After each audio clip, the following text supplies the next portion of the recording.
ஹே! உங்கள எத்தன பேருக்கு தான் சொந்த அப்பாவே இந்த 3 குழந்தைய கழுத்தறுத்து கொலை பண்ண கொடூரத்த பத்தி தெரியும்? அதாவது தான் பொண்டாட்டி தன்ன விட்டு யார் கூடயோ ஓடி போயிட்ட காரணத்தினால, அதனால ஃப்ரஸ்ட்ரேட் ஆயி, கோவத்த அடக்க முடியாத இந்த வினோத்குமார்ங்கிற ஒரு தீவிட்டி தன்னோட 3 குழந்தைங்களையும் கொன்றுக்கான். கழுத்தறுத்து. இல்ல எனக்கு புரியல. அவ லைஃப்ப பார்த்துட்டு வேற ஒருத்தர் கூட ஓடி போயிருவா. நீ உன்னோட கோவத்த தீர்க்கறதுக்கு இந்த 3 குழந்தைங்களையும், அப்பாவி பிஞ்சு குழந்தைங்கள கொலை பண்றதுக்கு எப்படி மனசு வந்துச்சுன்னு எனக்கு ஒண்ணுமே புரியல. அவ பொண்டாட்டி அவன விட்டு 6 மாசம் முன்னாடி ஓடி போயிட்டா. அந்த 3 குழந்தைங்களையும் அவங்க அம்மாச்சி தான் 6 மாசமா வளர்த்துட்டு வராங்க.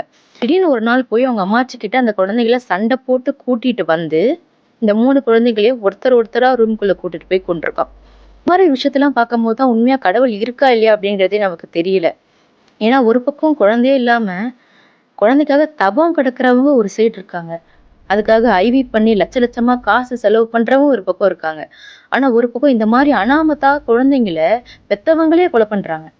புடிக்காத புருஷன விட்டு இன்னொருத்தவங்க கூட ஓடி போற. அப்புறம் 3 குழந்தைங்க எதுக்கு உனக்கு கெட்ட கேடுக்கு? இவனுக்கு ஒண்ணும் இல்ல. போய் ஜெயில்ல உட்கார்ந்தா ஜாலியான்னு தான் இருப்பான்.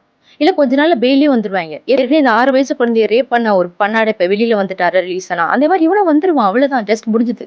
ஒரு நிமிஷமும் அணு அணுவா அவன சித்திரவதை பண்ணி அவன் கொஞ்சம் கொஞ்சமா சாகுற மாரி ஏதாவது தண்டனை குடுக்கணும். ஆனா இங்க தப்பு பண்ணவனா ஈஸியா வெளிய வந்துடுறான். கடவுள்னு ஒண்ணு இருக்கோ இல்லையோ, கர்மான்னு ஒண்ணு இருக்கு. கண்டிப்பா அதுக்கான பதில இவன் சொல்லிதான் ஆகணும். நம்ம என்ன புலம்பி என்ன பிரயோஜனங்க? போன உசுரு வராதுல்ல. பாய். Thank you.